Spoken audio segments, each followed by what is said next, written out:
Yo.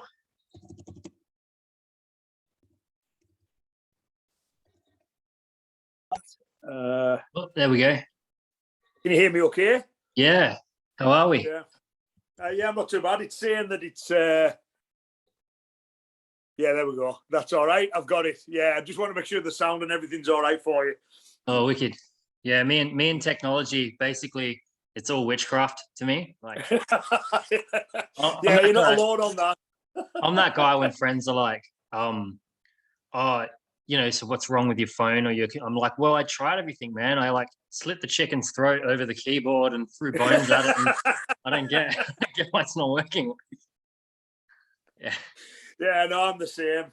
My website guy tells me that. He says that I'm the world's best beta tester. If you want to test if something can be broken, I'm the man.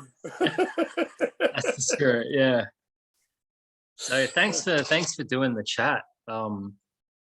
It's kind of interesting because I only sort of came across you and your work, a few months ago.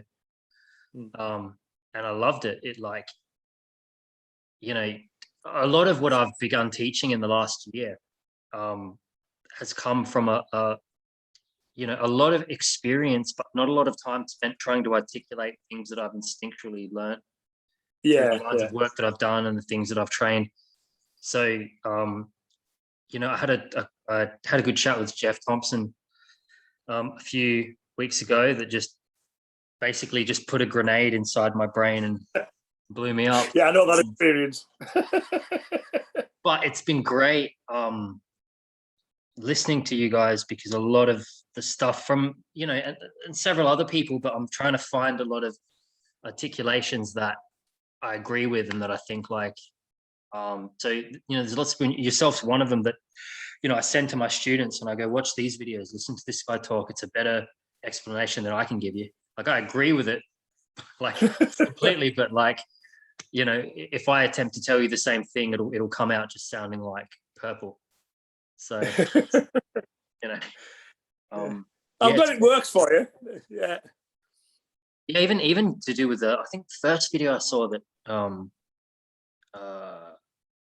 was like, oh, okay, this guy definitely gets it. I think it was you were doing a video with Jesse Enkamp, and you were explaining some of the confusion with the hard form bunkai applications of some of the kata movements, and that was an experience I had over the years, that like gap between what people do, whether it's taekwondo or karate or whatever it is, the gap between the kata and the application is often just massive.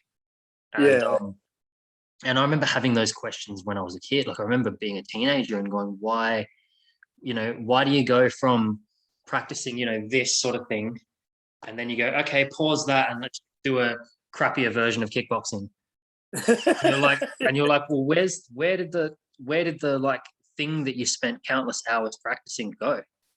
You basically abandoned that and you took like 2 kicks, and then that became the thing. And I remember being like 16 and having and not being able to get an answer out of anyone that I spoke to about it. Like, I just get sort of vague, that I kind of figured out, okay, no one really, I didn't even know if people even really understood what I was saying or what my issue was, like, like, why is everyone going from doing all of these really elaborate movements and then discarding 99% of it to just do a front kick and a jab cross? Yeah. Well, I think the thing for me with that one is that the big one is understanding the problem that kata is the answer to. I think that's key.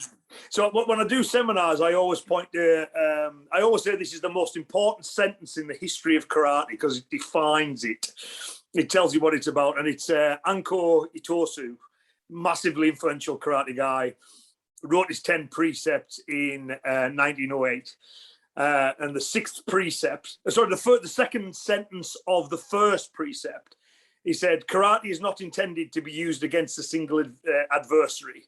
It's a method of avoiding injury by using the hands and feet should one by chance be confronted by a villain or ruffian.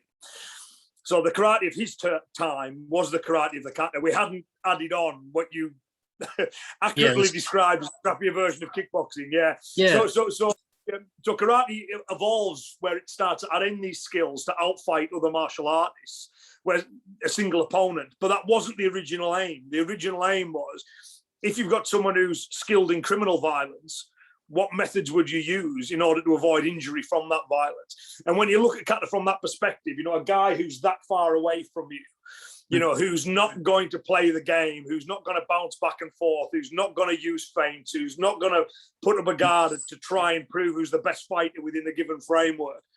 If you look at how they're going to act, the motions of the kata make a lot of sense. And in my own practice, I like to do both, but I like to keep them separate. So when we've got our guards, we're moving around, okay, I define it, this is consensual violence. This is me and another person agreeing to fight in a set way, and we agree what a win's going to be. Whether that's judo, karate, MMA, taekwondo, whatever it is, you both got the same aim and you're trying to prove who's best.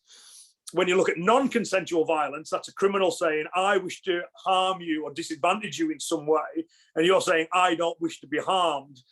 That changing goals from you and them radically shifts the dynamic. And once people understand that, kata makes a lot more sense. Most people go wrong because they're trying to play it at that massive sparring distance with that reactionary gap.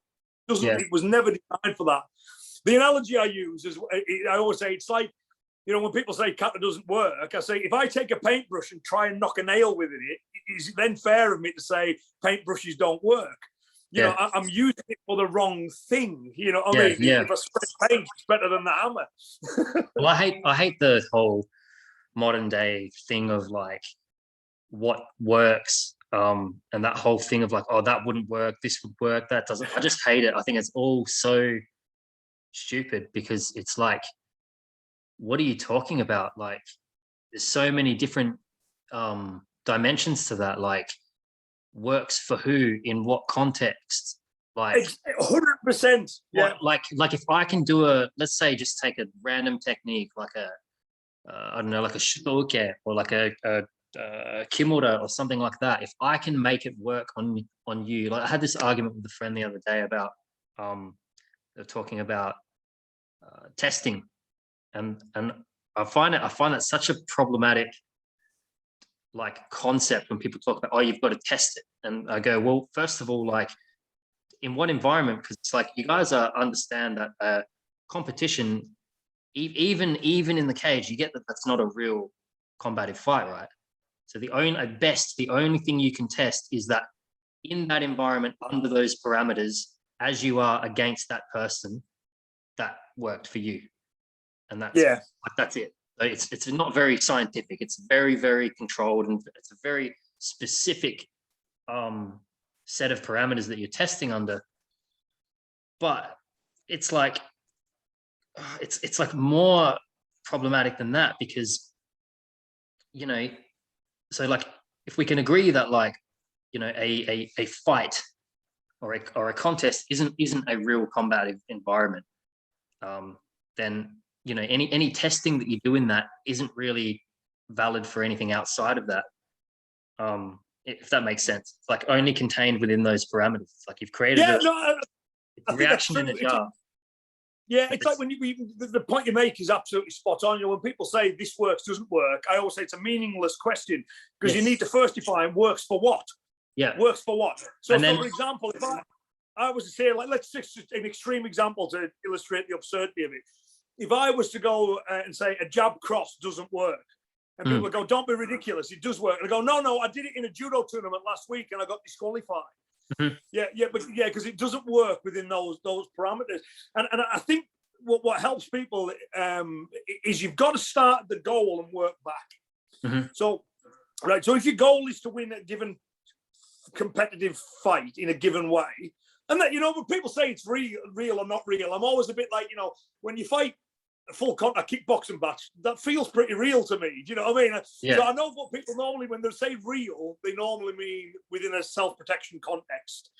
But so where the consequences can, like, potentially equal death, or if you're lucky, breathing through a tube the rest of your life, is generally what I define as real.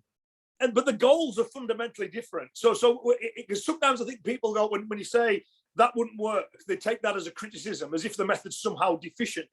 And he said, no, it's not deficient. You are just applying it within the wrong context for the wrong goal. So if my aim is to avoid harm, which is that's the aim that I would prescribe to self-protection, then there's skills that I need, like creating space, drawing attention to criminal activity, being able to escape effectively. These are skills that do not exist within that combative framework. So it's not that those methods don't work, it's just that they have a different goal. So if you start, clearly define the goal will tell you what strategies will help you achieve that goal. The strategies will then tell you what tactics you will employ to achieve that goal, and the tactics will give you your choice of technique. So if you change the goal, everything else changes. So if the goal is, I have to knock this guy out to the point where his brain doesn't work properly for 10 seconds, well, what's the strategy for that? What's the tactics for that? What's the best techniques for that? And they'll work. But if you go, my aim here is to make sure I don't get physically harmed and don't get myself in any kind of legal trouble with this, again, it completely alters. And at the bottom part of it, you end up with a different set of strategies, tactics, and techniques. Yeah, so it's not a value judgment. You're not saying something's better or worse. It's just appropriate or inappropriate. So my own, and this is where I when I explain this to people, I often find myself having a little bit of difficulty, because I'm okay. In fact, I think there's a lot of value in training for more than one goal. I like trying to outfight another martial artist in my own training. I like teaching the students that. It's fun and interesting. But if my students in a self-protection situation, when as you say, they might be people around them that seriously want to harm them, they've got loved ones around them, if their default response is to put the guard up and start moving, that's not a good strategy, tactics, or the appropriate choice of technique for that conteect. So what works is a lot more complicated than people give it credit for. Yeah, and I just find when people talk about like, oh, it's got to be tested, I'm like, do we need to test that? Like, my knife can go through your organs in your body. Yeah. Do we need to test to prove that a bullet will enter you and kill you? Like, it's sort of like, surely there's this point where it's like, I think we can reasonably assume the effectiveness of, if I hold your arm in a straight line with your elbow joint right there, and I put my knee on it and I snap it over, I think we can reasonably assume that that's going to break the elbow joint. Like, I don't think we need to, No, that's right. And then you've always got the, so one of my little phrases, I say, training can be realistic, it's never real. Yes. There are always compromises. Now, I'm a great believer in life training and pressure testing, even within a self-defense context. Yeah. So but there's always going to be a limit. There's always going to be the edge of the plank where, like, I teach decent amount of like weapon removal, something in my security work that I've done. And to contextualize it, I say, look, guys, we'll train it to a point, but eventually there's this plank where the only next step is actually doing it. Yeah, only real is real. Yeah, so it's like, we can build you as close to that as you can get. But that's what happened to me when I went into that line of work, was there was this gap between what I'd trained and then actually doing it, and there's no connective tissue. It's like, well, now you just, good luck, and you're in it. But that's the nature of that. The chaos of like real world violence is, it's a big complex ball of chaos, and what you're trying to account for is all of these interchanging variable possible. It's never going to look like a competitive environment where all of that data gathering is done for you. You don't have to account for any of that. You can use a guard because the guy's not going to pull out a weapon and just negate your guard. You can grapple because he's not going to pull out a weapon and negate that. No third party's going to get involved. Yeah, exactly. So it's like the mechanics of it are different when you're having to account for way more variables in real time. Like, one of the lessons that I give people when I even like fighters and stuff, when I explain to them, I say, like, okay, so I'll go to do a demonstration. I go, okay, so how many people am I dealing with here? And everyone goes, oh, well, one. And I go, no, the answer is I don't know. One now, but how many guys go out in a group of one? It's like when his mates see him on the ground and me kneeing him in the face, they're going to come running over, or I don't know if that girl's going to come over and stab me with a nail file. I don't know. Oh yeah. Yeah. Or a random stranger just suddenly decides he wants to get involved, or he's got an accomplice that you haven't seen. There's all these. But the factoring in of all of that changes your strategies. So it's not a matter of like people go, oh yeah, but, and it's like, no, you don't understand. When you're in those environments, having to account for all of these possibilities changes how much you commit to what you do, what tactics you employ. In security environments in Australia, most of the function over the years of my martial application have been either removal or detention. So I've either got to get someone out somewhere, or I've got to take an object off them, drop them on the ground, and detain them for an extended period of time while I'm scanning for multiple threats. Yeah. As a 69, 72 kilo guy dealing with 110 kilo, so the way I'm going to do that isn't going to be nice, fair, or I'm not going to go tap him on the shoulder and go, hey man, in a minute, let's just have a wrestle and see if I can get you down. And it's like, that's not how it's going to be. It's going to be rotten, basically. It's going to be like really violent, really unfair. Peter Considine's analogy, which I always thought was beautiful. He said that most martial artists sit down for self-defense. They sit down expecting to play an advanced game of chess, just like we do when we spar each other. He says, and then they're shocked when the criminal picks up the pieces, throws them at them, and tries to smash the head in with the board. You know what I mean? And so there's no doubt who's still the better chess player. But the fundamental flaw in the assumption is that the criminal wishes to play chess. And I think that's what, when you say to people that wouldn't work, they go, it did work. It does work. I did that turning back kick. I did that heel hook. I did that elaborate takedown. I did it last week. It worked. Yes, it worked for you within that context and within that framework, which gives it validity within that framework, but it doesn't give it validity in all other frameworks. Yeah, and so I separate. So my to give you a quick thing, I teach principles from a lot of different things, but fundamentally, I hold a 4th degree in Hapkido. So I teach from that fundamentally as a system that I grade people in.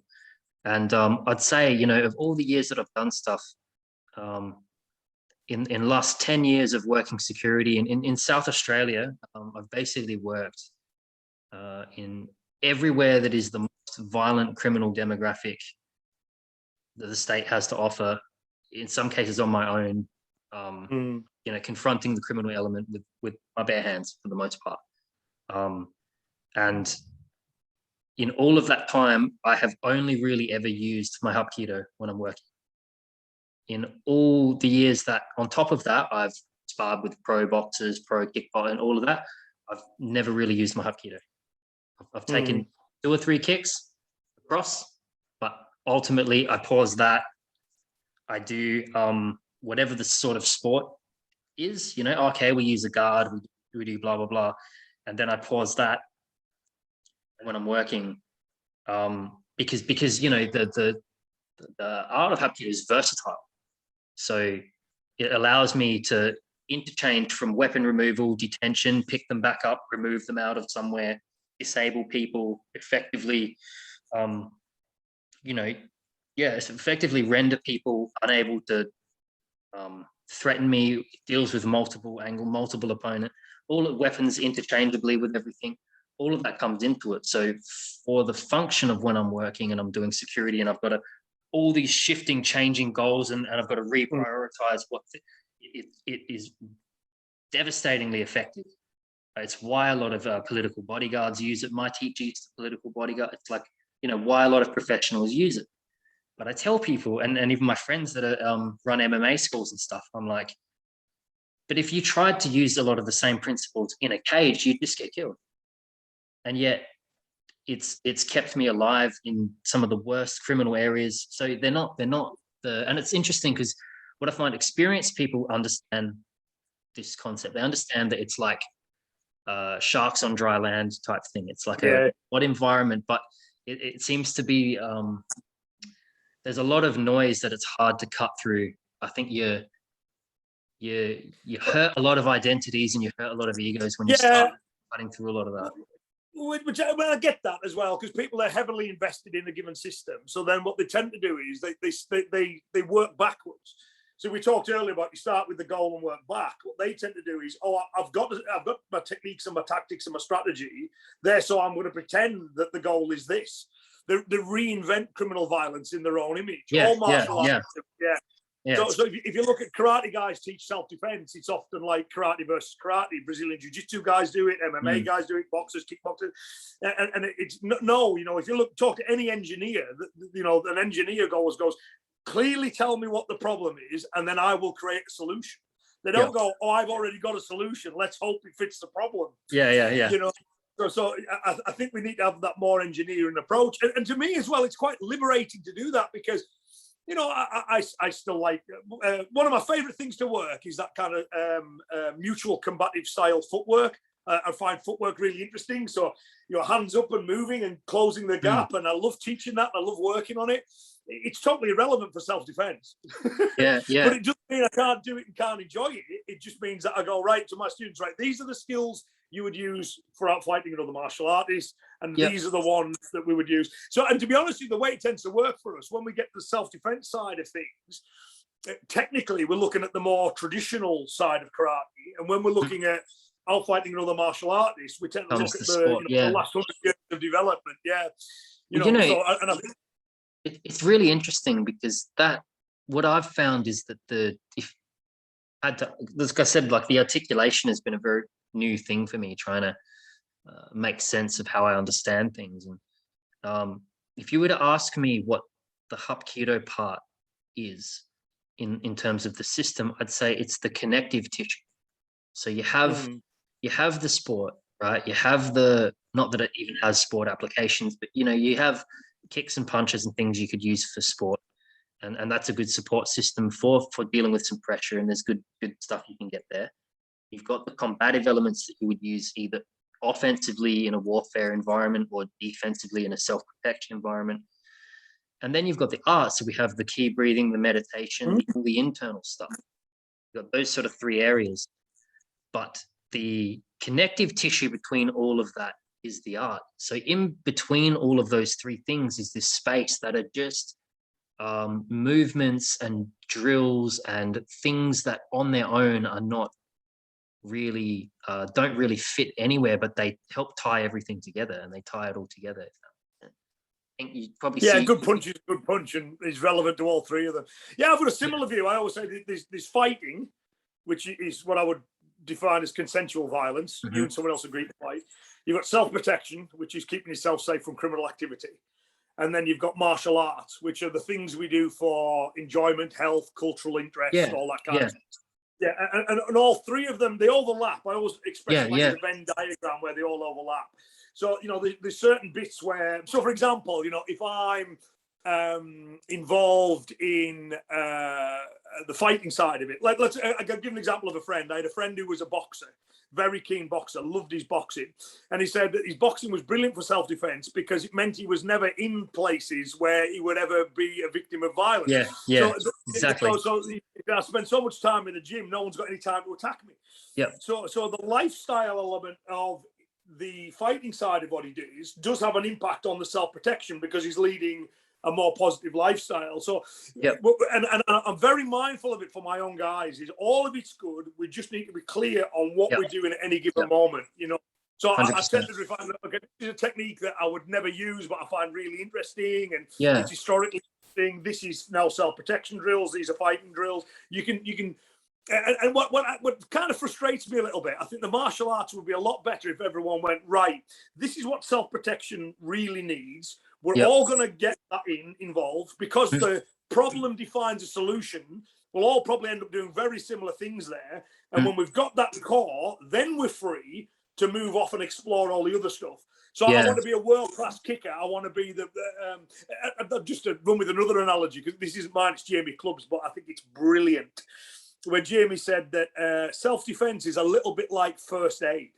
It's a life skill. He says, so if you're a skilled first aider, that doesn't make you a brain surgeon or a heart surgeon. But if that heart surgeon suddenly see someone choking on the food in a restaurant, they use first aid. Hmm. They don't resort to their heart surgery. So what we should do is we should all get our first aid, our self-protection training done, and you can become the brain surgeon of ground fighting or the heart surgeon of kicking or whatever other element it is. But you need those fundamentals in place, and that should be determined by the real nature of violent crime, not by the art you have to practice. Well, you know how you just defined with like the difference between consensual fighting and criminal violence. So I articulate it like fighting is something I do with you, and violence is something I do to you. Yeah, brilliant. And a lot of historical combative martial arts are arts of violence. They're not arts of fighting. They're arts of essentially flipping criminality back on itself and doing it first and doing it better than the criminal. Yeah, 100%. Essentially, 100%. Yeah, it's no, predatory. I would totally agree. Yeah, it is, and that's it. You establish an advantage, you maintain that advantage, and you exploit that advantage, and that's the way that I see the old style karate working. And you'll see it with all of them.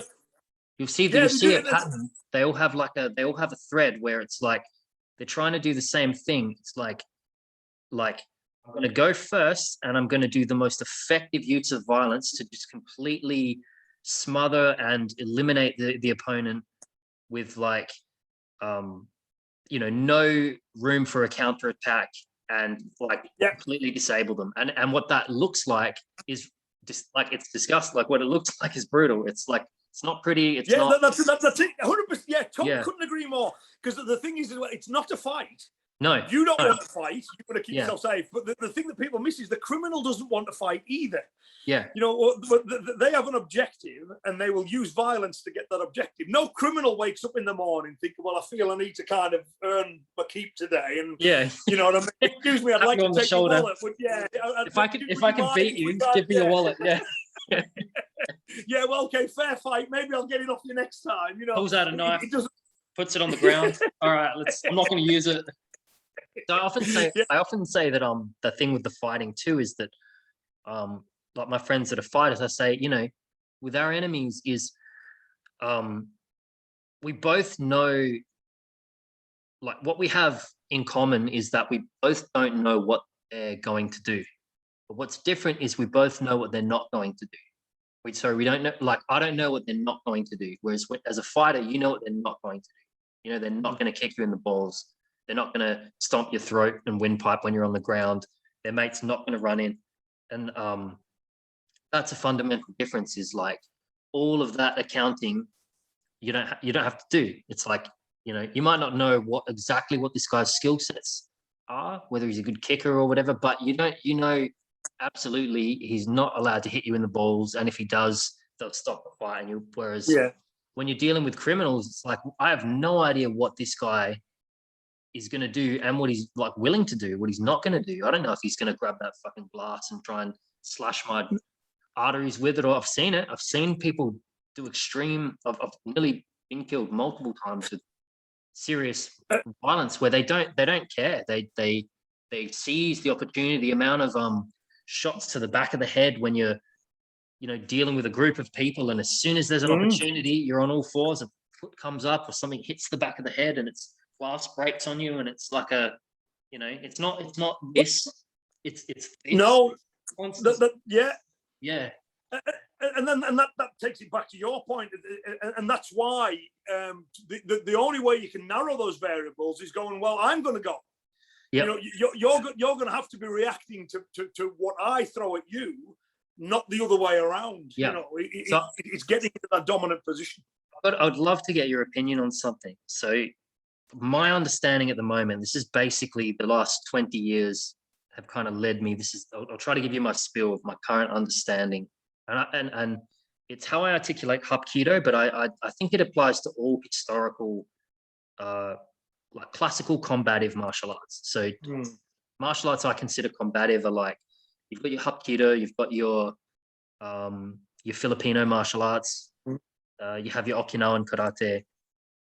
One of the things that help define it that you see is that they all have weaponry that includes both impact and bladed that are 100% intrinsic to how they use empty hand. They're not separate.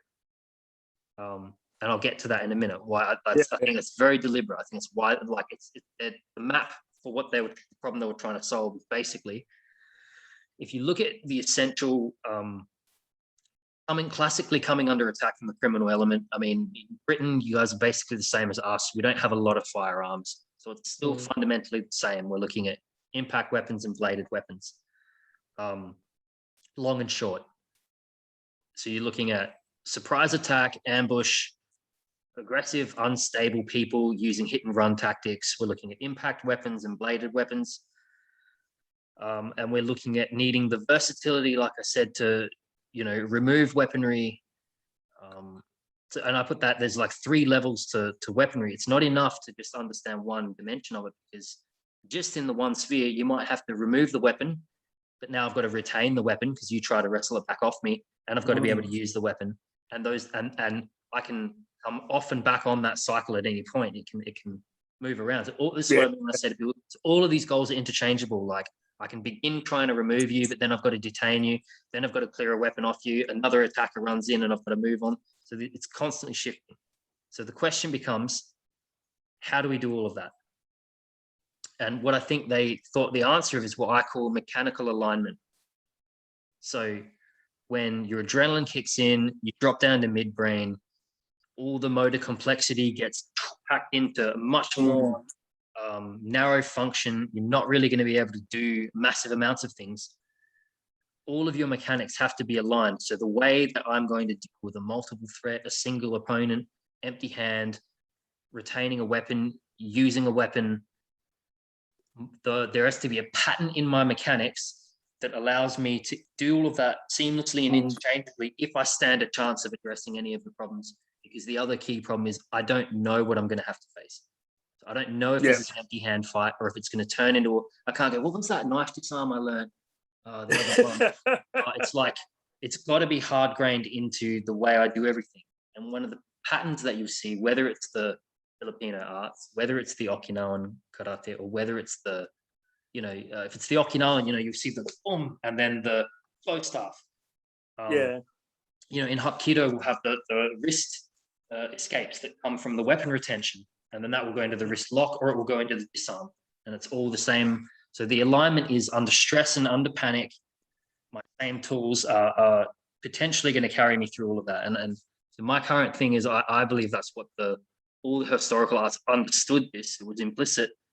They understood it, and they were like, yeah, you can't have an eclectic, weird, abstract thing, because under pressure, it'll all go to shit. It has to be aligned of like, everything I'm doing clicks into order. And I think so where that comes undone is what people I think don't understand is, if you take something that's designed to work like that and put it in a very specialized and controlled environment like the sport, obviously it will be destroyed. To me, I don't find that weird. What I find more funny is the people that do the historical combative arts that don't understand the context of what they're doing at all. So they'll learn Wing Chun, for example, and then they'll go, all right, I'm going to take on a box. And it's like, what are you doing, man? It was never designed for that. You crazy asshole. And they get in there, they get knocked out, and they're all shocked by it. And it's like a system that's designed for point blank range to be interchangeable with weaponry. And you're trying to take on a specialized thing at the specialized thing with something not specialized. And but to come back, so before I digress, so my thing of what I believe that a lot of the Okinawan stuff does, what a lot of the Filipino stuff does, what the Hapkido does, what all the old combative arts try to do is achieve that mechanical alignment.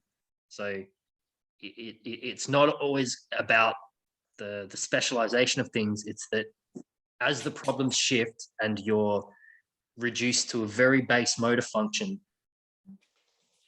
you stand a chance of being able to address all of these problems as they shift. Yeah. And essentially our enemy is the unknown.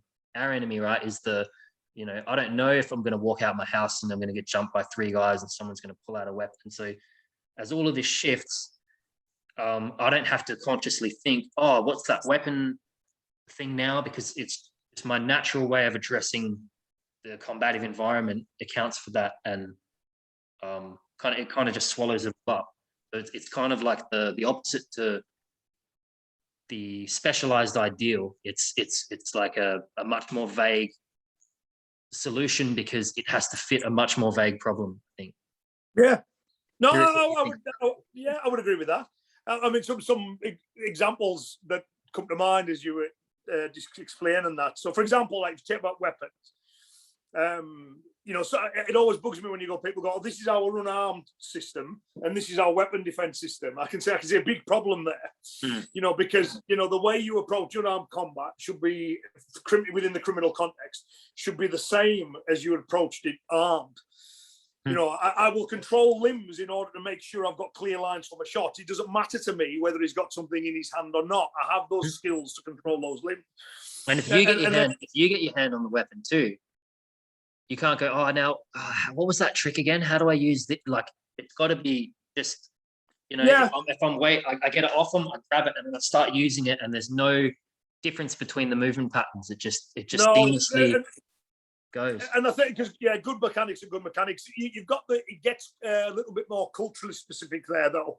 So for example, you know, if I was, you know, in ancient China or Okinawa and I was walking around with the staff, no one would think twice. If I do that here, that's not going to fly. But for example, you know, it's one, and the weapons laws in the UK are, well, you're not allowed an offensive weapon in a public place. Yeah, we're at the disadvantage. Whereas if we're in Texas, we could have knives on us, carry fucking, you know? Legally carry swords and stuff. Yeah, get out in front of it. That's interesting. So in here, a defensive weapon is defined as anything that's designed to hurt another human being, has been adapted to hurt another human being, or is carried with the intention of harming another human being. So that's pretty much everything, right? Yeah. So for example, like I've got my phone in that case. That phone is with me for legitimate purposes all the time. Yeah, sure. So for me, you know, I need it, right? But if I was to, you know, you hear people say, "Oh, I always carry this with me or that with me," I think, well, you're carrying it as a weapon. So, but that I am carrying it because it's my phone and people can contact me. But that doesn't mean I don't spend time practicing and working with this as ways to kind of utilize it should I need to. You know, we used to in the old days bouncing. We used to explode radios on people's heads, and you know, then when the company would be like, "You guys are going through a lot of radios," you're like, "Yeah, I dropped it when I was running." But in a lot of cases, guys would just be, "I've got a big juicy." Yeah. And he's bigger than me and he's spear tackled me. So I just bang and it just explodes everywhere. And but why not? It's a big solid object in your hand. But I was chatting with a friend from the US this week, and he was saying that because firearms are obviously more prevalent there, you know, both in defense against them and use of them. He said that it's quite common he said, and again, just like all elements of martial arts, it's not taught universally well. He said, but it is quite common to integrate the use of firearms and your weapon retention and, you know, disarms and control at close range. He says in their training. So, and it got me thinking, you know, in 200 years' time, because of those cultural differences, you could get that British martial arts or British karate, if you like, will look quite different from American because of that cultural difference. So, you know, we don't spend any time on here's how to retain your firearm when attacked because nobody has them. Yeah. You know what I mean? The original curriculums of Hapkido in the 1940s have pistol disarm and pistol defense because, you know, the Korean War was coming in and a lot of the founders in that were doing a lot of the political bodyguarding, and there was a lot of assassination that was coming through knife and pistol. So the mechanics kind of swallowed that up a bit. I don't really go much deeper than that, but a lot of the head guys, you know, in the US and in Korea, they adapted it with like CQB and they do all like they train the SEALs and do all the, so it like so I was saying the principles and that mechanical alignment, that's sort of the nature of the crossover. And it's not a static art. It's not like a crystallized thing. It you know, it doesn't have like a kata sequence and things like that. It is very much just an organic collection of principles. Many of them. Yeah. My wife. Well, I think Yeah, that's it. You've got these core skills, and then you contextualize them based on your objective. So that's an interesting one as well. So you were talking about your security work. To give an example of this, so when we did a lot of self-defense drills in my club, they would often involve with then escaping, with most of the men and then get out of there, and then get out of there. Yeah. And then I had a couple of police officers training with me, and they said, I can't really do that because that's not my job. I have to be there. Yeah, I actually have to be involved. Stay with the guy. So I went, okay, great. So for your drill, because your drill is different, I want you to go through your handcuffing procedures or whatever else it is you would do at the end of the same drill. Whereas the civilians in my class will be practicing breaking away. So even within the realms of real violence, your objective will change depending on 100%. What so I have that conversation because a lot of people say, oh, I wouldn't like military stuff and all that'd be great. And I'm like, well, most conflict you'd deal with if you were in that environment is you'd have kit, and you'd probably be at least have a partner or be in a squad of a couple of people. As a civilian in Australia, you have none of that. No kit. You're on the receiving end of everything. The criminal is the one that has tools. You get the fun job of getting to start basically off guard, unarmed, against multiple people that are probably bigger than you, and someone probably has a weapon. So good luck. But like that's the other side of it too, is because I sort of what I teach my students, and it's funny when people say, oh, people online or whatever, or they wouldn't work in a fight, and I'm like, yeah, because I wouldn't know. But but like, my point with sort of all of that is what I've had to deal with has been vastly more extreme than what is probable for an average civilian. So like a decade of being in the thick of really bad places has given me a lot more experience than the average person's probably going to get. And like it's really hard to explain, but like even like you just said before, is like the environments that I engage with, I have to engage in them. So I've had a lot of situations where just the fact that I'm wearing the security uniform style and I come under attack. That as a civilian, you could just not get involved. Yeah. You could just, and you're blended into the background. Whereas even if I don't want to get involved and they're looking around, they go, security there, like it's like you're just a target because you're there and you're in the uniform. The police have the same thing, is like you don't have the luxury of not, although I've seen a lot of them do that over the years, just sit in their cars and not get out and not get involved. Generally speaking, that's not what they should be doing, or they kind of have to be involved. Whereas as a civilian, you've got a lot more opportunity to just disengage, escape. Like you've got to be pretty unlucky.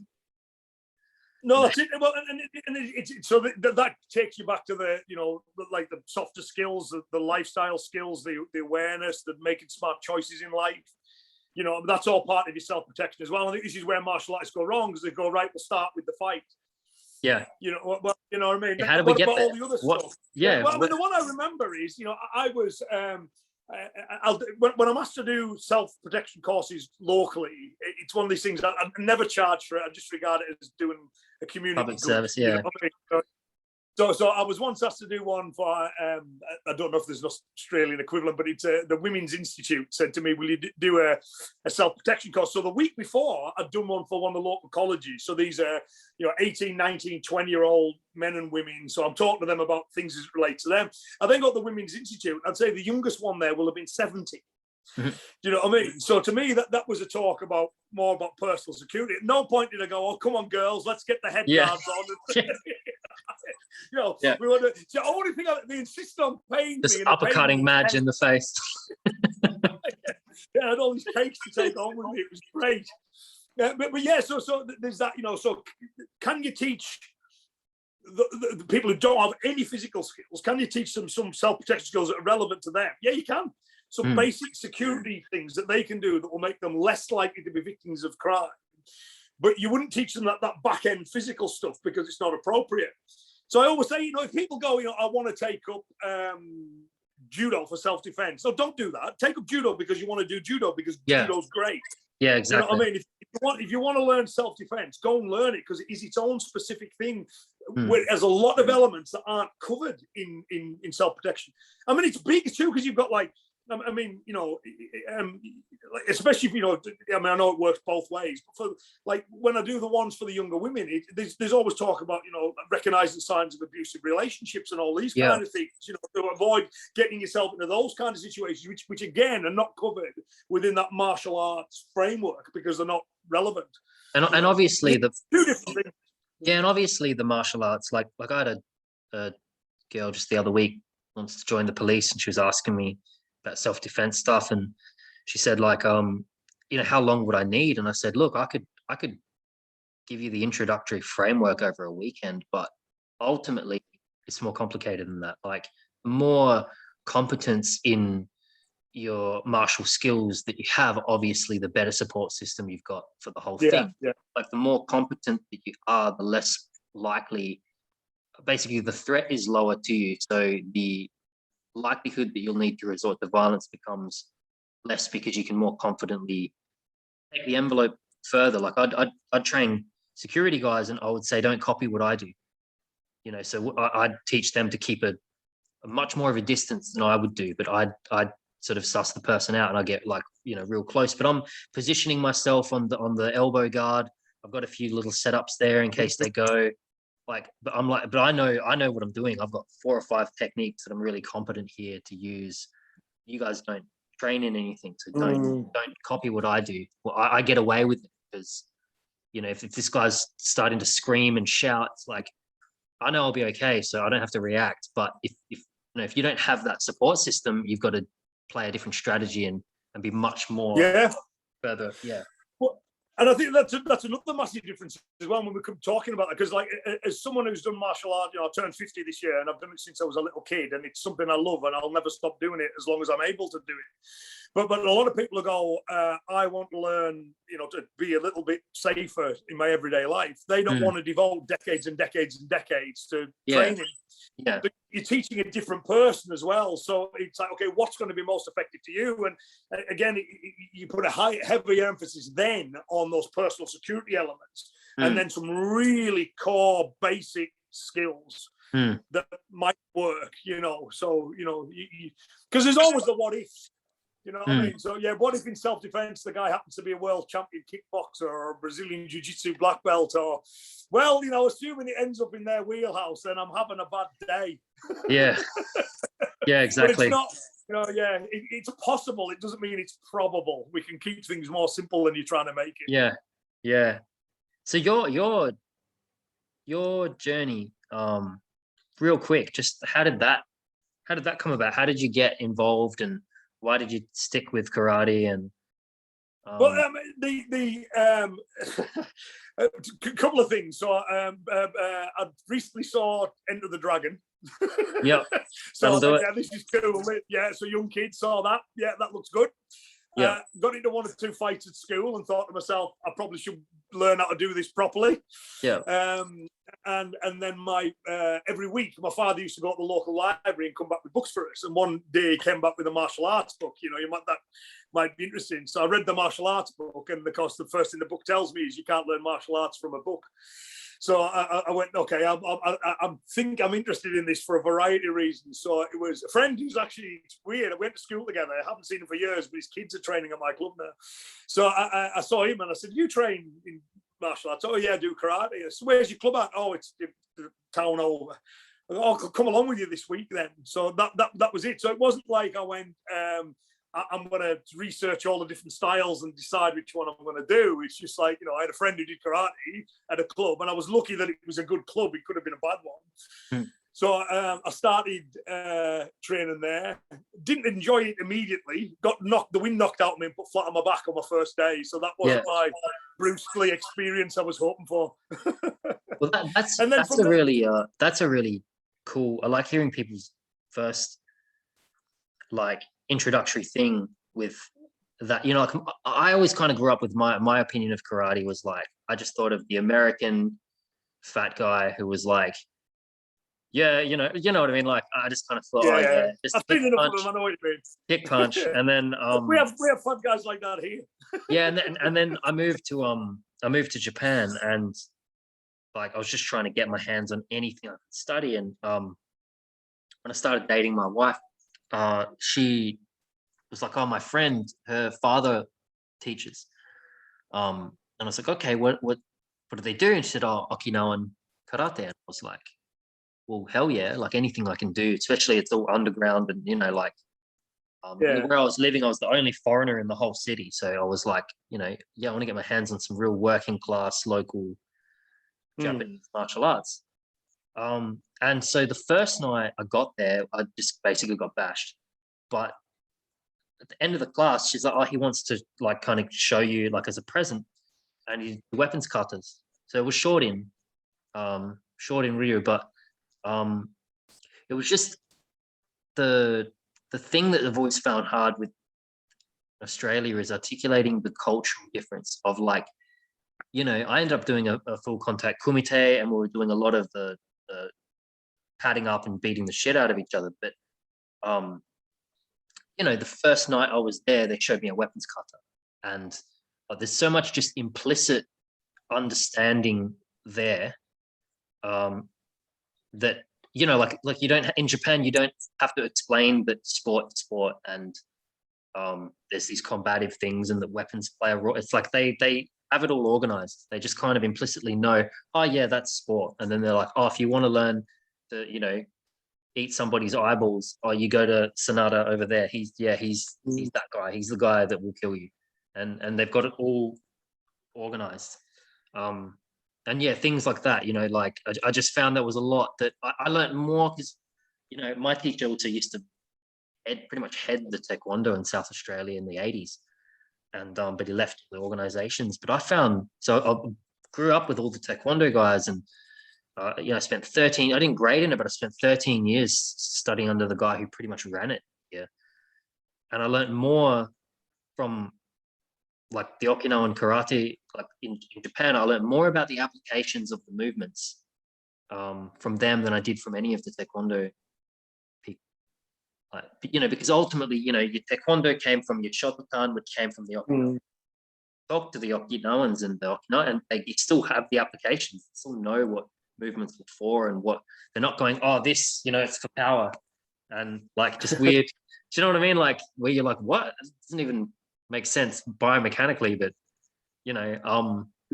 Whereas they're like, no, it's to clear, grips because you're in a grappling range and you're blasting things from grabbing you and you're getting limbs off of you while you tear things apart. And then, it's kind of like, huh. And also when weapons are in play, the same movements let you use the weapons or take weapons and then I was kind of like, huh. So in 12 months there, I felt like I understood more about like just taekwondo than from years of studying it, because like I said, it would go abstract movements that are designed for a grappling range and to use with weapons, and then pause, kickbox. Yeah. Well, I think that the trouble in the karate world is we all share that label, but they're very, very different things. A friend of mine once commented, it's a bit like if you use the term, I'm an athlete, I do athletics. Okay, so are you a marathon runner or a shot putter? Because they're two very different things. Yeah. And it's the same with karate is a bit like that now as well. There's lots of different karates. So and where did you start? What did you start with? What karate? It was Wado, but in this part of England, if you do karate, you do Wado. Yeah, I was about to say, I've heard a lot about in England that there seemed to be a thing there where that was sort of the thing, like the Wado was kind of the thing. I think Shotokan would still be the dominant style in terms of number of practitioners, but we had a number of like Takamazawa, Suzuki, Shimizu. We had a lot of high-ranking Wado instructors settle here, and then. In my part of the world, there was effectively two instructors who kind of set up camp, and therefore, pretty much, if you do karate in this part of the world, you're either training under them or a student of theirs. Yeah, you know what I mean. So therefore, that's a style that's dominant. But even within that, you get, the style label, which I don't use anymore because I think it's more and more meaningless to me. Yeah.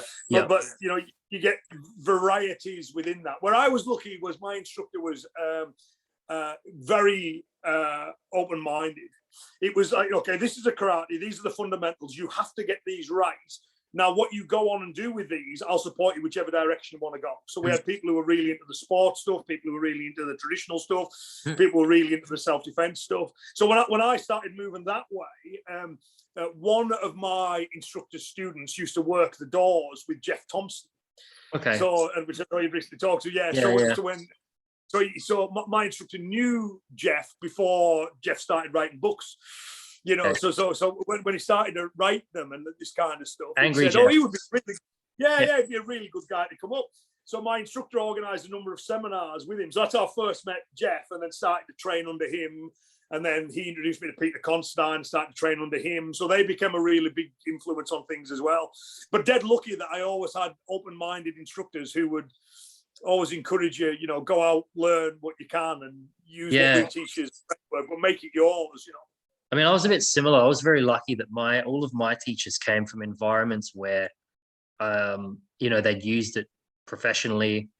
So, I grew up with, like, the context was always built into how we learned it and what we were doing. Yeah. And I didn't realize how, I guess you could say, rare that was until I started getting involved. Probably about 8 years down the track, I started getting involved in, like, some martial arts stunts with, like, TV and film. So I started meeting all these other, let's call them gymnasts. And I was like, oh, you guys just do, like, kick punch. And I was like, oh, you guys really, it was like a whole other thing of, like, you guys really have, like, a kindergarten understanding of, like, combative. It's like, here's my backflip with my spin kick and my dance routine.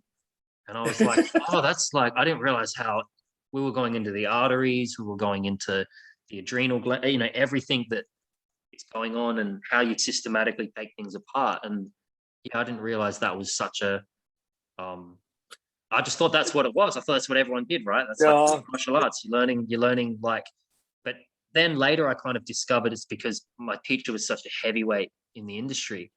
What you were just saying before about the Wado, he opened the first Hapkido school in South Australia, and he kind of set up the first wave of all the Taekwondo, I think in the 70s. And so there was a huge Taekwondo movement in Adelaide through the 70s, 80s, and 90s. And most of the heads of all of that are all the masters of blah, blah, now all got their black belts through Michael Peachman in the 80s. Yeah. So like, he was like the guy, he'd just kind of broken away from all that. And by the time I came on the scene, it was just a quiet little dojo with like 5 people.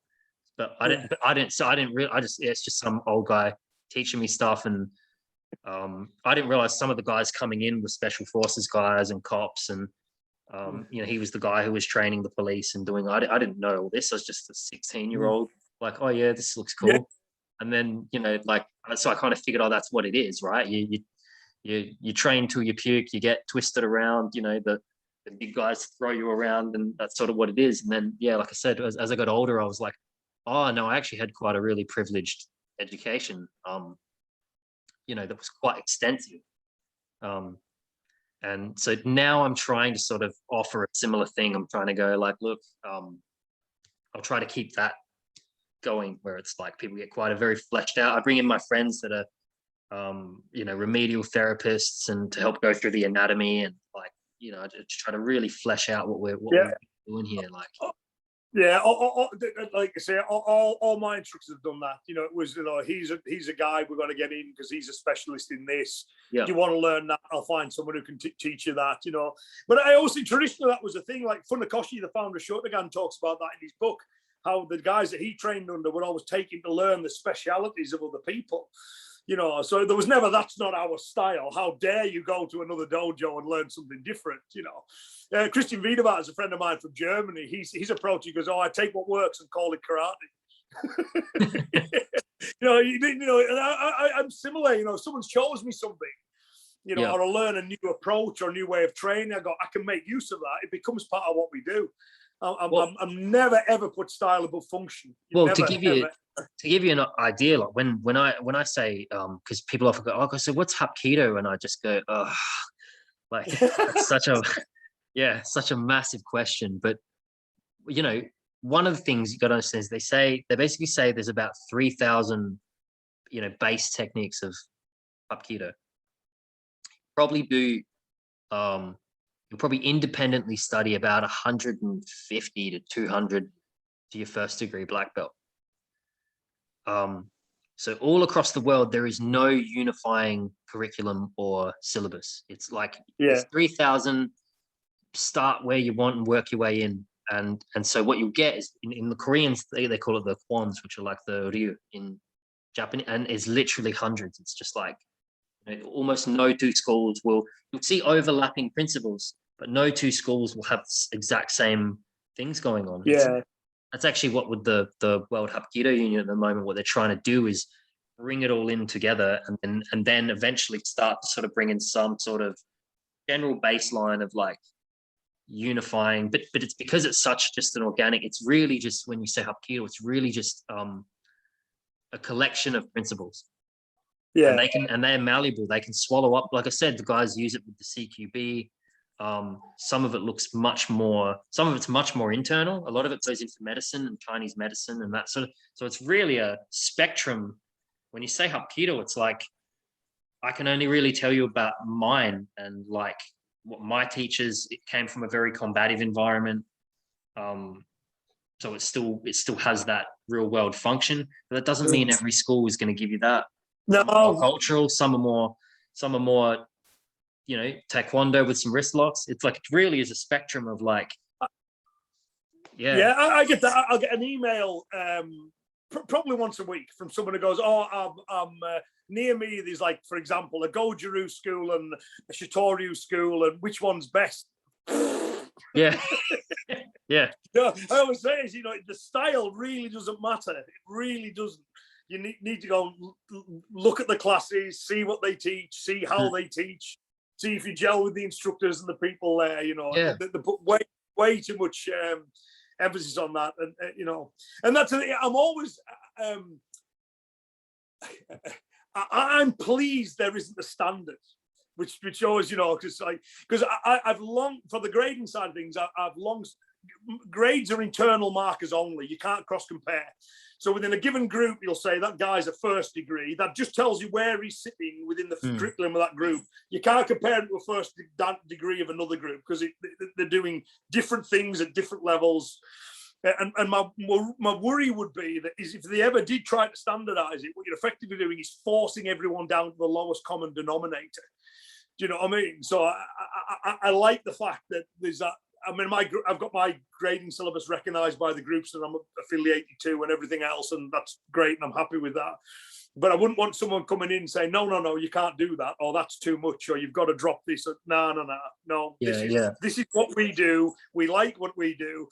Like for us to get first down on average takes 7 or 8 years. Yeah. Yes. I've ever seen done is 10 in our corn. That's like the fastest I've ever seen anyone do it. It's 10 years. Yeah, that's it. But you can go to another group where they'll have it in 18 months. Yeah. Do you know what I mean? So and if you want to take an average, I would say something maybe like 4 years is probably the average in this country. Yeah. You know what I mean? So it's and then that just that you're as good as you are.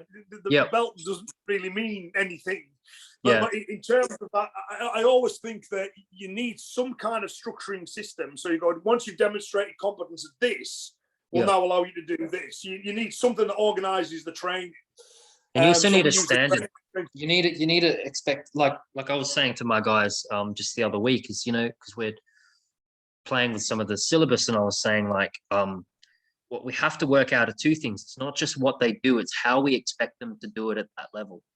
So we were going through some yellow belt techniques and we were doing them as belts, and they were brutal. There were big throws and they were heavy duty, and we're like, but that is not how we expect the yellow belts to do it when they're grading. It's much more, grab gear, take the hand off, put the lock on, like that's a yellow higher level. It's a savage thing. So the question sometimes becomes not just what the things are, but what how are you expecting to see that thing done? Is it meant to be full speed, with all the bells and whistles, or are you just wanting to introduce the person to it? And and there's the technique collecting thing always bothers me as well, or kata collecting. So like for example, my white belts learn reverse punch or a cross, and the people going for a 4th dan grading with 20 years plus training. At some point during the grading, they're going to throw that reverse punch. But I would like to think there'd be a massive difference between the two. So it always bugs me when you hear martial artists go, "Oh yeah, I know that one." Do you? Yeah. I'm not sure I've got my basic punches where I want them yet. Well done you for knowing it. Yeah. So that you expand. Well, you learn more. You understand what you're doing in greater depth, and it becomes more refined. I can't remember. Was it? Da Vinci, was it? The ultimate sophistication is simplicity. Yeah, 100%. Yeah. And the way you do it is, I always tell my students, is like, you just have to do the work. And I think it's one of the things people don't do is, it's like you said, is it becomes about like, oh, well, I read the thing and I understand the theory. And it's like, okay, but have you tried picking up a bokken and doing 1,000 cuts on one arm every day for 3 months until you physically move? Like, try doing that, and you'll answer most of your own questions. So it's like when people go, when my students go, "How do you do that? How do you?" I'm always I just laugh at them, and I'm like, because what I think what a lot of people are hoping for is some sort of technique or some sort of thing, and I'm like, do 1,000 cuts a day. Do 1,000 cuts a day. But what's the secret? Learn about how do you do it? Yeah, you just do 1,000 cuts. Yeah, but like, how do you do the next thing? And I'm like, do 1,000 cuts a day. And once you get past the crying and the not being able to pick a glass of water and drink and all of that, you'll understand how to economize your movement, how to stabilize your core, why you're aiming for the carotid. Like, all that stuff will become apparent when you just subject yourself to a brutal amount of homework. And I always say to people is like, whatever amount you think is probably a lot, times it by 5. What I think the average person thinks is like, oh, a lot of hard martial arts training is probably times it by 5, and you'll be getting closer to what. I mean, these were like full-time live-in lifestyle practices for the most part of they weren't an hour here, an hour there. Like, I often say to people, go, if you were like a young samurai, you started training with a real sword at 6, and you were basically, in battle at 16. Most of your existence was every day. That was a huge part of your entire life, was you trained every day with knowing that eventually you're going to actually have to fight with swords to the death for real for 10 years to get to a level that we would consider the sort of first degree level. Somehow that turned into an hour a week for 2 years. Like, do you get what I mean? It's like this like live-in thing. And so I always say, it's like, don't conflate easy or far or quick to acquire with like effectiveness. It's like, there's a lot of complexity to a lot of skill sets, and especially a lot of stuff that comes from the samurai aikido jiu-jitsu stuff. They're really complex, and they're not designed to be learned quickly, or like no one ever said it was easy, or do you know what I mean? It's like, it takes a lot of hours, a lot of brutal hours. I can take a beginner and I could probably double his striking power in 10 minutes. You know what I mean? I can get him on a pad, but to master that punch, you know what I mean? Is it even possible to do that? I mean, we all aspire to do it. Yeah, so there's that difference in level. I think, again, this is Jamie's. He makes a really good observation. But a lot of martial arts movies are based on that premise that you learn the secret technique, and then you win. Yeah. So Daniel learns the crane kick, and Johnny, who's been training for far longer, is more athletic than him. He's now powerless against it. So you do get students who've always been conditioned by this. And what's the trick? What's the trick? Yeah. There isn't a trick. And like the one that always gets me, because I can't quite get my thinking to it. You can show a technique to anybody, and someone will go, "Yeah, but couldn't you? You show me the technique that uncounterable. You show me the technique that works for 100% of people, 100% of the time, is applicable for 100% of context. It doesn't exist. I've given up. I've given up. Like I had this question. I was doing a podcast, and my friend asked me about the knife defense stuff, and I said, "Look," because he asked me. He goes, "Oh, so the question people will ask you online is, have you used that?" And I said, "This is hard. It's a yes and no, because like I've taken weapons off of people in real life, and I've taken knives off people." I said, but there's a spectrum of from a static weapon in play, removing it after you've dealt with the person, having it in motion and an active threat. So there's a whole spectrum there. Have I played in some of that? Yes. Have I done, all 3,000 possible knife techniques that exist within Hapkido and been in every single situation where these sorts and still be alive? Of course not. Like who could who can fight an army of ninjas with knives unarmed, disarm them all and still be alive and be like, so that one. But what it lets me do is I can tell my students, here's what these situations are like. Here's situations I've been in. Here's what I've used and what I've understood are kind of the mechanics of what's effective in these environments. And then all the rest is just variations within the art that maybe you could utilize. I don't know. I'll teach it to you. And they follow similar principles and lines of logic that are practical. Mm-hmm. But no guarantees with any of it. Yeah, exactly. It goes off the plank, and then it goes into like, who's to say that if we both learnt 400 different knife disarms, who's to say that the 4 that you do wickedly I can't do? Or you find those 4 useful. Yeah. This is and I make that point. Again, there's another line of Itosu, who's the karate master, where he says, "Learn the explanations of every movement fully, and you decide how and when you would use them." Yeah. So I always say to people, so we'll draw from that collective knowledge set. But then you as an individual need to say, well, how am I going to make use of this? How am I going to apply these specific methods? Because everyone's different. And as instructors, we need to do that too, because, I'm me with my attributes, my build, my experiences. I can, what works for me and won't necessarily work for everyone else. So what I always remember, I was teaching a takedown once in the dojo, and it was a girl who's a very slight build. So there's no way she's ever going to get this to work. Because it's just not for her. For me, it works great, but not for her. So I was teaching her it, and then she said, "I'd never get this to work, would I?" And I went, "No." She goes, "Well, why am I doing it then?" I said, "Because, you're a brown belt now. At one point, you might be a black belt, and someone might come into the dojo who you're teaching who's built like me. You know what I mean? So you have that skill to teach me." And I always remember asking my judo instructor, I went, "Can we go through Uchimata again?" And he went, "Why?" He says, "You'll never throw anyone with those legs. Your legs are too short." And I said, "Yeah, no, but I want to know how to teach it properly, even if I won't use it myself." And he went, "Okay, that's a good answer. I'll go through it with you." So there's always that element of individualization needs to be. But I love that. I love the archiving. So one of the things that I love with Hapkido is I love all the different kwans and the, like one of the famous things in the sort of a signatory thing of the Hapkido is the drop sweep kicks. And there's like different schools have like variations, and I love learning them all and playing with it.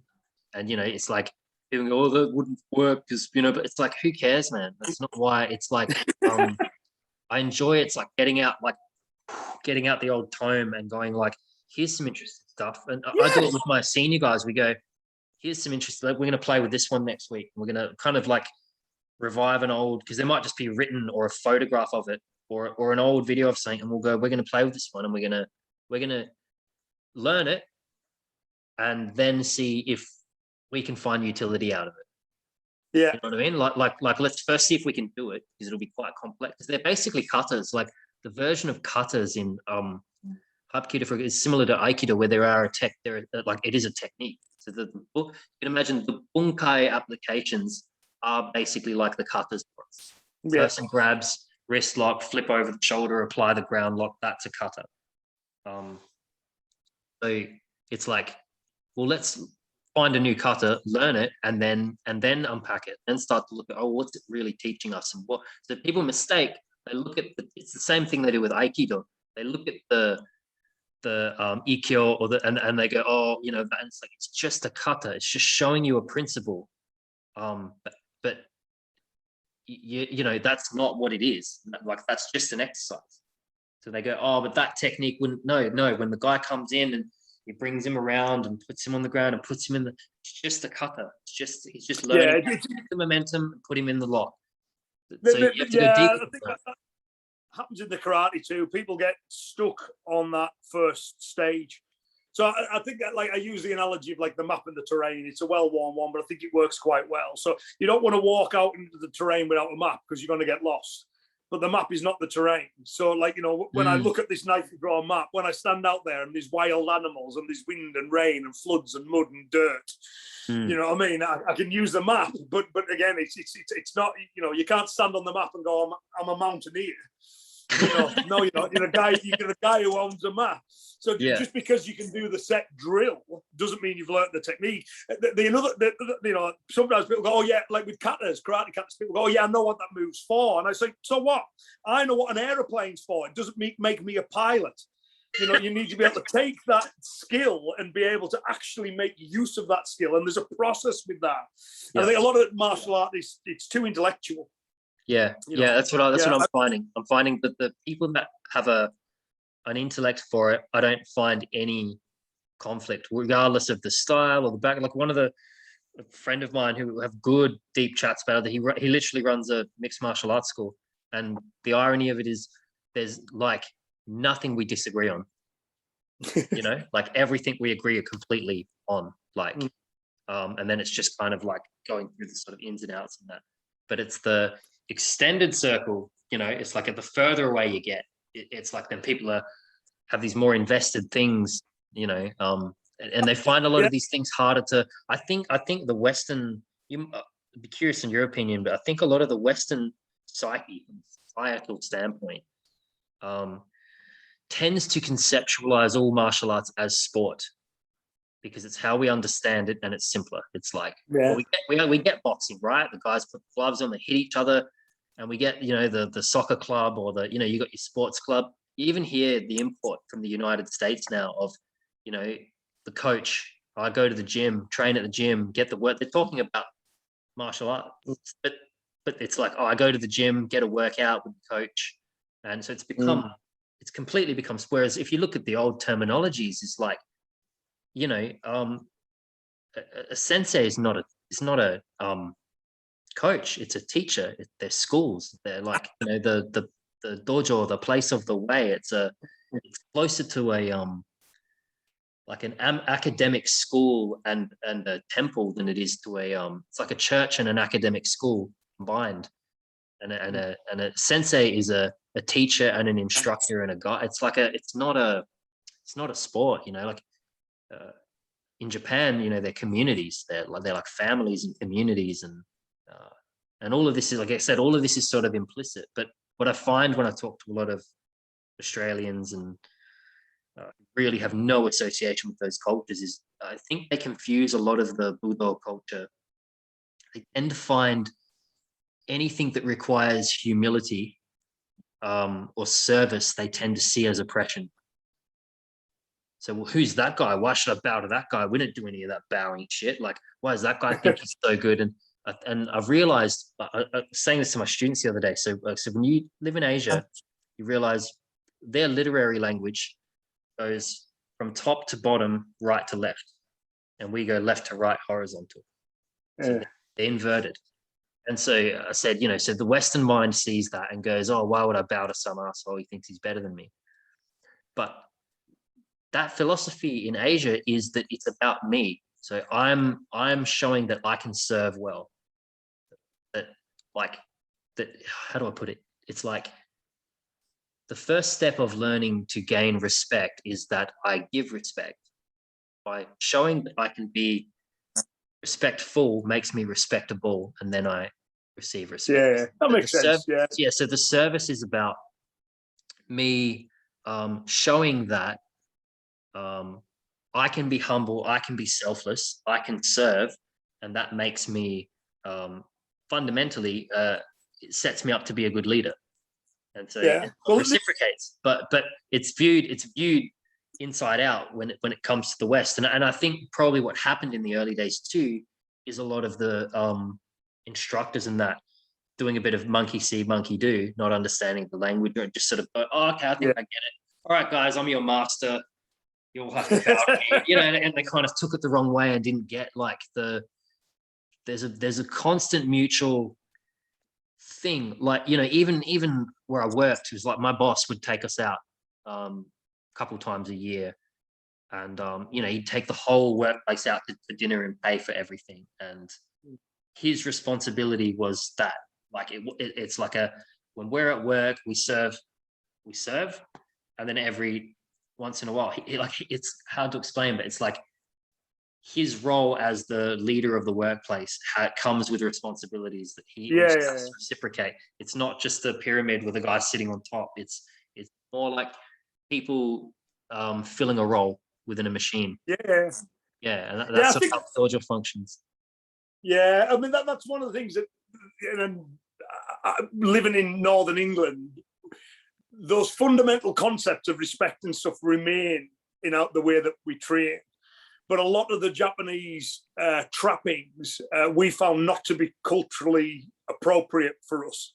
They become an obstacle rather than being so, which again, I know a lot of people don't like, but we do a little bow, but we'll also touch gloves because people understand that's a mutual sign of respect. And here, if I was to say to anyone, you call me Sensei in the dojo, they would have that reaction. Why? Who the hell do you think you are?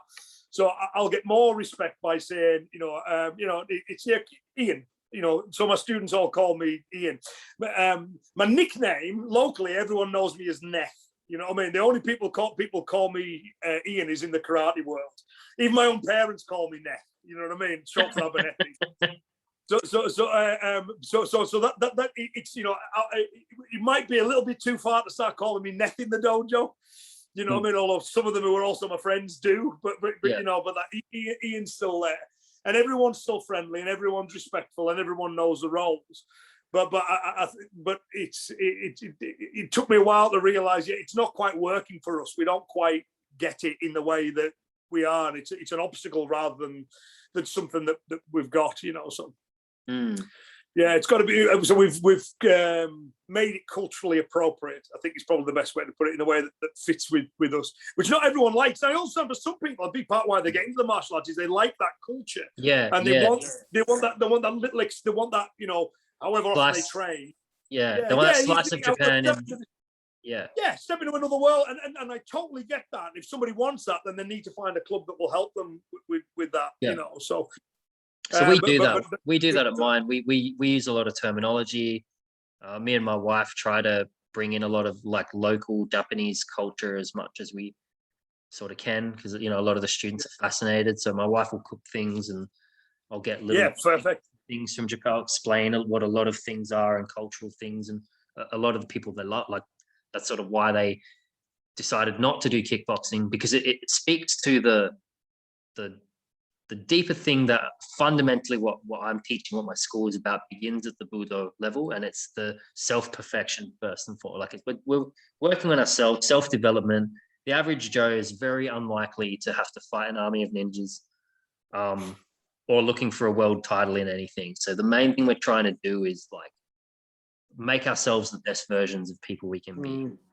The function of the art then needs to be self-defense. You know, if you're going to bother learning something like that, it should do the job of actually being effective at self-defense. So they're the two things, and that's the order they're in. It's like you're working on yourself, because I was explaining to a friend, the self-defense thing is like, people often look at things from the outside in, but it's sort of what me and Jeff were talking about, is it's actually the inside out. And self-defense is before you get to the defense from an external threat, you have to defend yourself from the self. They're like, well, what does that mean? And everyone looks at me weird. And I'm like, well, you know, being able to control your own temper and control your own ego and defend yourself from yourself will prevent you getting to the stage where you need to use the physical skills against an external threat.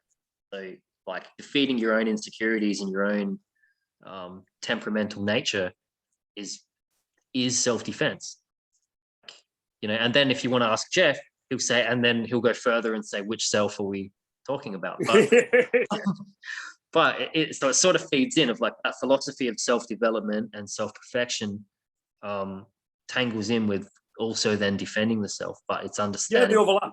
Yeah, you defend yourself from the self, which leads to the self-defense of the external threat. And I think as well, that's another thing. When martial arts are done right, they force that upon you as well. So if they're done wrong, martial arts can be huge for increasing your own ego.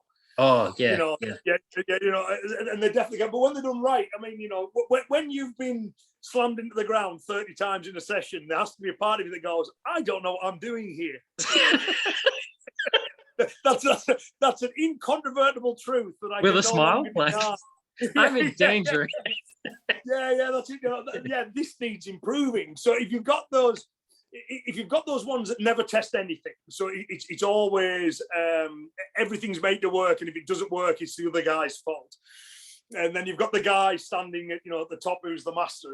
It can definitely, I think, it can be it can increase ego. Yeah, but, and also, I'd say the alternative is also correct in the fight world, because I'd say, unfortunately, a lot of fighting gyms that I've been in, it's actually encouraged, because the measuring stick for, I guess, your total character as a human being is if you're winning fights for the gym. Yeah. So, you can be a murdering rapist and with a drug problem, but if you're smashing everyone and they're like, yeah, and they're feeding this guy, and they're feeding that ego and just putting logs on that fire. I've seen it a million times, and it's actually why I brought that. It was very strong that like the fundamental start point of everything from us will be the Budo culture, because my thing is like, I always teach my students the first layer of self-defense is don't be an asshole. Like if you want to know how to not get stabbed to death in the street, don't be a prick. Like that comes from that's what Budo's really teaching you. I always say it's a warning label. If you look at the Bushido virtues, it's not a that'd be nice to be humble. It's saying be humble or else, be courageous or else, be polite or else. Like the alternative, if you're the embodiment of the alternative to this, you're gonna have a bad life. Like you're in for a bad run of things. So and then the martial arts is like the tool to learn to try and embody those things. So the pressure is necessary. I believe definitely you need to have the pressure, and you need to struggle, but I don't think that you necessarily need to not everything, like to try, like I think that's a very slippery slope into just getting a cheap elation from beating other people. Absolutely. But I think these things are never clear cut. So you definitely, you and I can think of recent examples. You do see terrible behavior from high-ranking traditional martial artists, and you see terrible behavior from high-ranking competitors. So I don't think either of system doesn't work that way. But so you can see problems in both, but when both are done right. So, for example, when I think about, I was privileged enough that I got to train for a few years with some elite level judo players. There were international level competitors, full-time judo athletes, and I managed to wangle my way in there. I later find out it's because I'm the right height and weight for one of them to throw about. I'm cheaper than a grappling dummy, but it was nice to be invited. But and even the same looks, that's it. But they were some of the humblest, nicest guys you could meet, because they have to take instruction or they're going to lose. They go out and compete, and they know clearly what level they're at. They can't, I'm the best in the world, because they know they're not. They got beaten the last week, so that they know there's somebody better than them, and they need to work harder for it. So it's very complicated, that character development side of things, but it is a vital part of that self-defense, as you say. It's an absolutely vital part. I think you'll find the one I was remember, I was talking to a guy about we're talking about self-defense law actually, and he was arguing, the law's out to get you if you defend yourself. And what happened? Oh, I got prosecuted for this, this, and this. And, oh, that sounds terrible. You know, you only defended yourself. So we started to break down the situation. And I kept saying to him, well, at that point, you could have walked away, right? And his final lines was, yeah, but I'm not having anyone talk to me like that. I went, there you go. Yeah. There you go. Yeah. The reason you got prosecuted was because you punched a guy because you didn't like the way he was talking to you. Yeah. It was nothing to do with self-defense. And as you say, there's that ego thing. Yeah. I always say that the law doesn't care about your feelings. The law doesn't care about your feelings. If you're in court, if your court defense is, yeah, but he called me a dickhead. I saw smashed him. Yeah, another one is a friend of mine who's a police officer, a lovely guy. And we were at a seminar. I was acting as Mayuki when I was teaching. And there was a question came up on self-defense law. So I answered it. And I said, you know, he's better placed. So have I got it right? He went, yeah, no, that's it. He went through a few extra details. And then this bloke says, yeah, but, you know, he says, so what if someone says something nasty to your wife? And he goes, you're not allowed to punch people because someone says something nasty, right? And he goes, well, what if it was really nasty? Oh, in that case, you're fine. Yeah, the law is really yeah, it's like if it was a threat, that would be different, you know. But you know, I don't like that dress. I don't think that dress doesn't suit you. Yeah, you know. So it's like the law. The law doesn't cater for your fragile ego. It's not like, oh, no. And that's what people think. It's like we get it here. People think like, yeah, he was fucking talking shit, so I went over and, you know, smashed him and self-defense. It's like not how it works. Like if the guy's like, yeah, you dickhead, and you're like, what? And you go over, you know, and you're up in each other's, and you're like, yeah, and then something happens out of that. Good luck trying to explain. The law will just go, do you know what? You were all complicit in the escalation of aggression. That's how they'll view it. You're all complicit in it. You had the opportunity to keep walking, but you went in, you got in his face, you started yelling.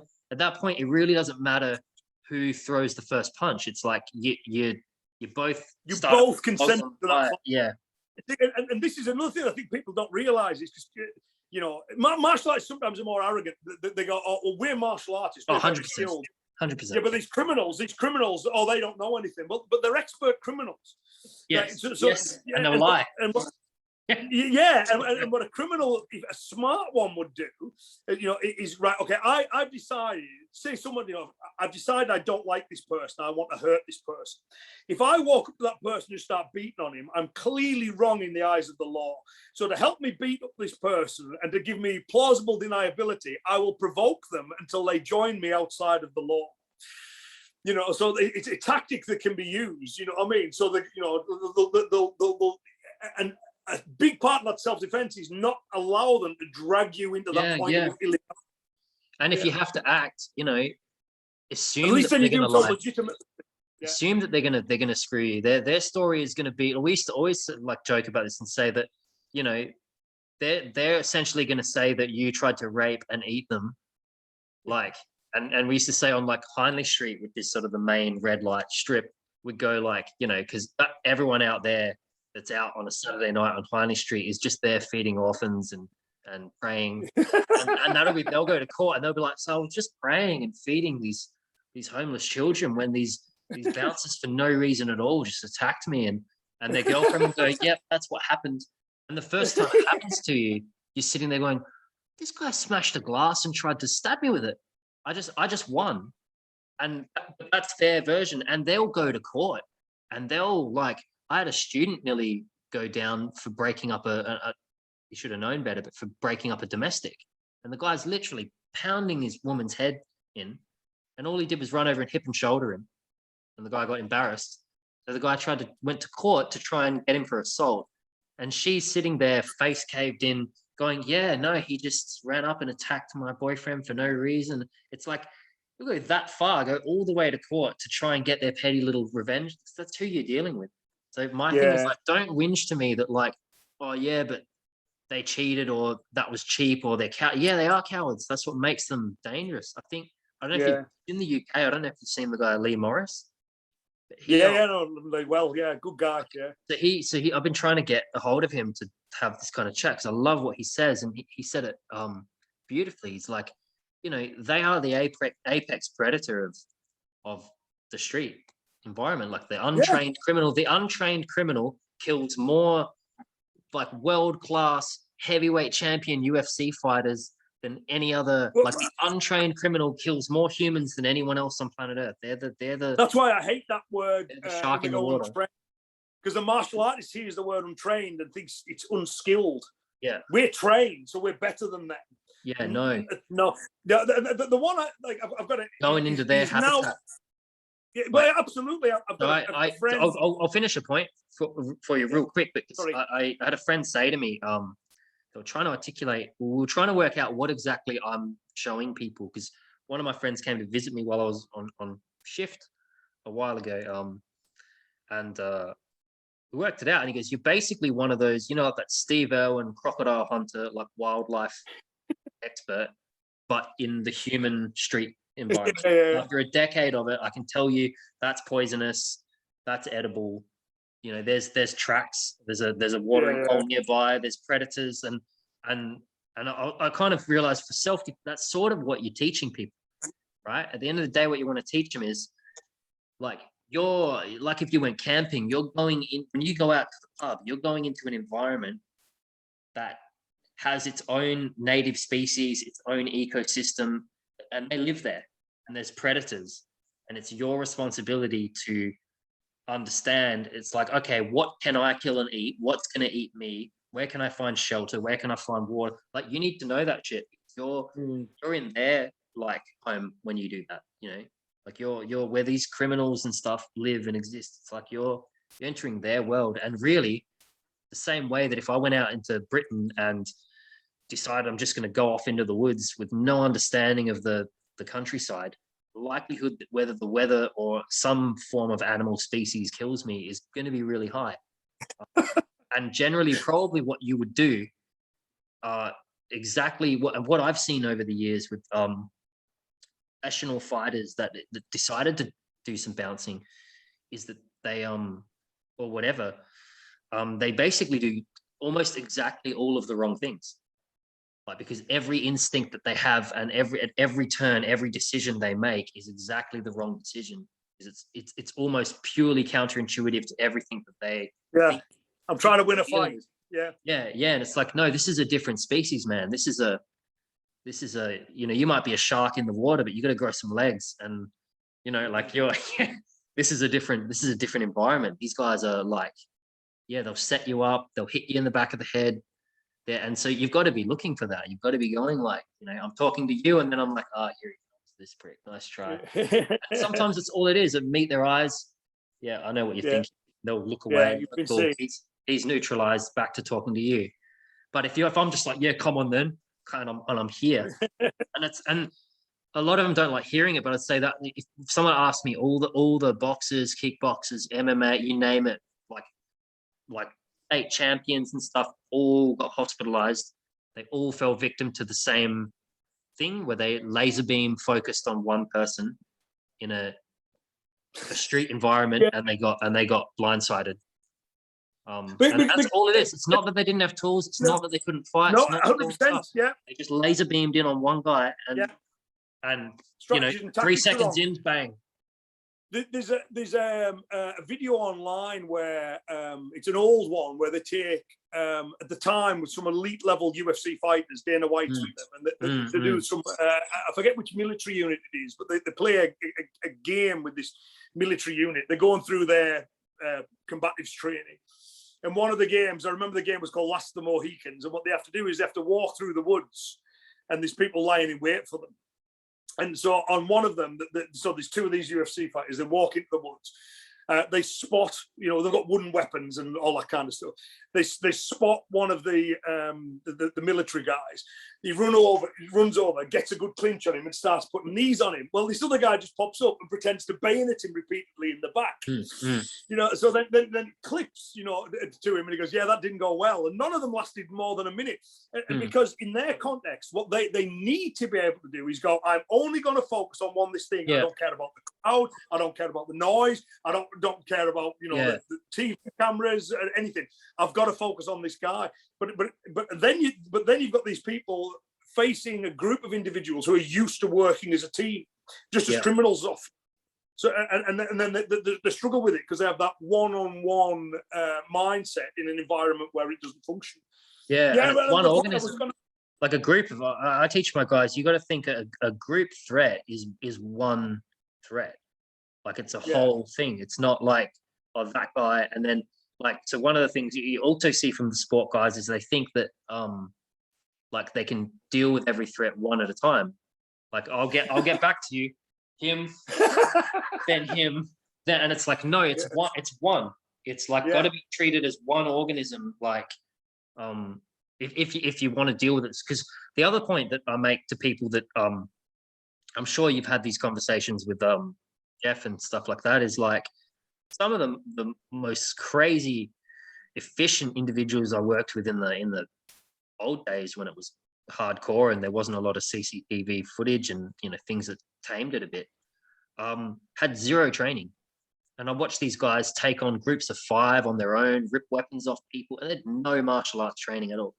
And I know it breaks the heart of a lot of guys looking for a belt that are like, no, but I'm meant to be the baddest man on the planet. It's like, hate to break it to you, man, but again, because you know what those guys were? They were like that survivalist wildlife expert that had just grown up in the woods, and they just knew the species, they knew the behavioral patterns of the animals, and so they just knew the timing of, oh, this will work. I'll grab that weapon off him. I get how to round up a group of 4 people and make them trip over each other, and they just knew it. Like after 20 years of it, they just knew it. And I had no training, no martial arts training at all. Yeah. A friend who is now one of the nicest guys you could ever meet, but in his youth he wasn't, and he'll freely admit that.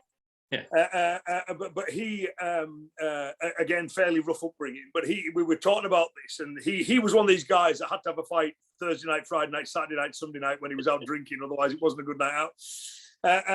But he said, he said what he would do is he says I'd hit them when they weren't expecting it with my right hand. He said if they're still standing, I'd grip them and headbutt them. If they were still standing, I'd run away. So that's his fighting system: one punch, one headbutt, and then the escape plan doesn't work. He had a local reputation as being a guy, to be feared, because in his environment, he'd be knocking out people before they even realised there was a fight. You know what I mean? So he's the apex predator in that environment. Now, if you were to stick that guy on a judo mat or a karate mat or a ring, he's going to lose. He's going to lose. But again, it's like the shark in the ocean. Sorry, the ocean, the shark on the Serengeti, or the lion in the ocean. You've changed the environment.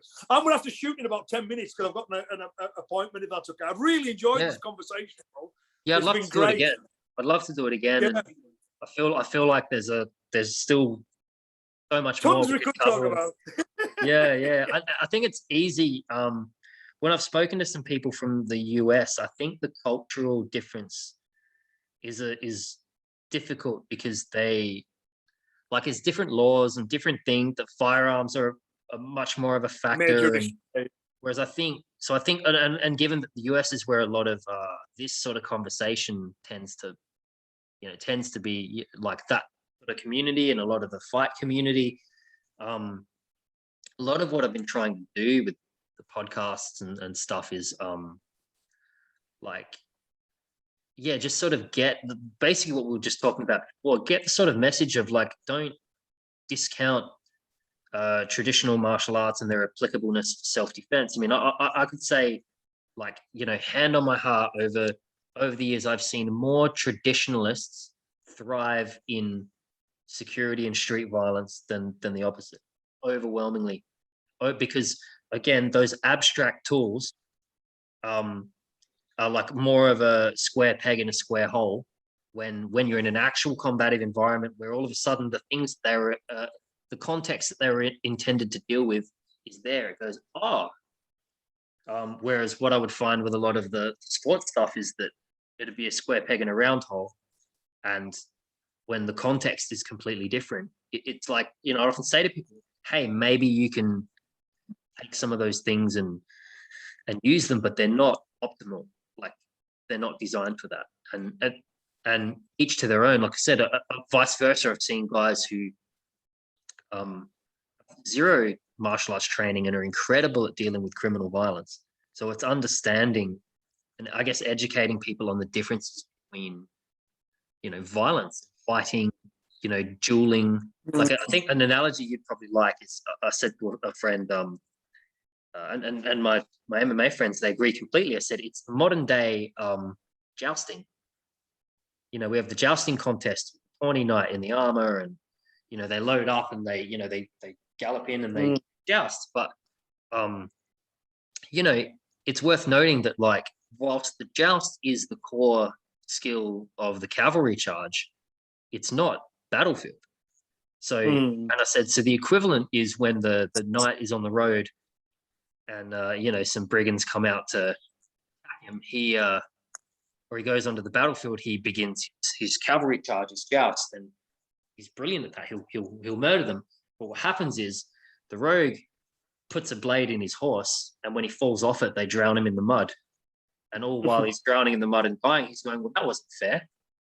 They cheated. And it's like that. That's more the equivalent of, like, what the criminal is doing. And so what the combative martial arts are doing, what they intended to do, is, like, that's who you're dealing with, and you have to understand how they think and basically kind of do the same game. It's rotten, but at the end of the day, you've got to use their tactics back on them.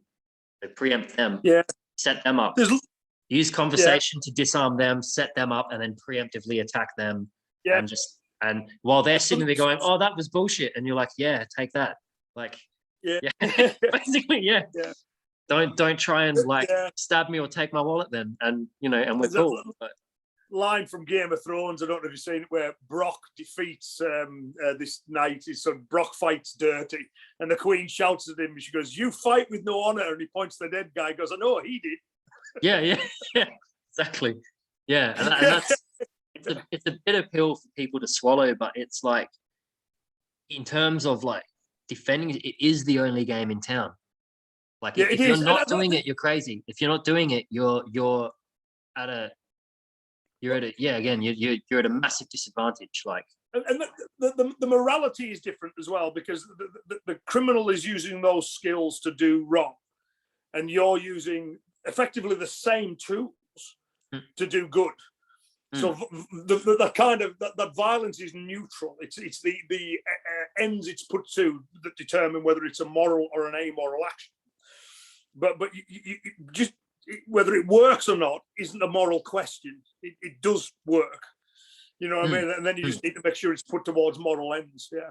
And then so the way I look at it is, so that's the tip of the spear, right? That's the edge, plunges into the external threat and the person.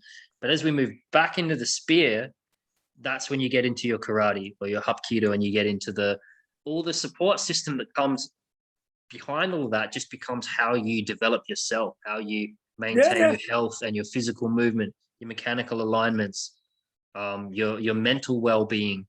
It kind of goes all the way from that all the way into the tip of the spear, and then the tip of that spear is this really brutal, savage application of all those things.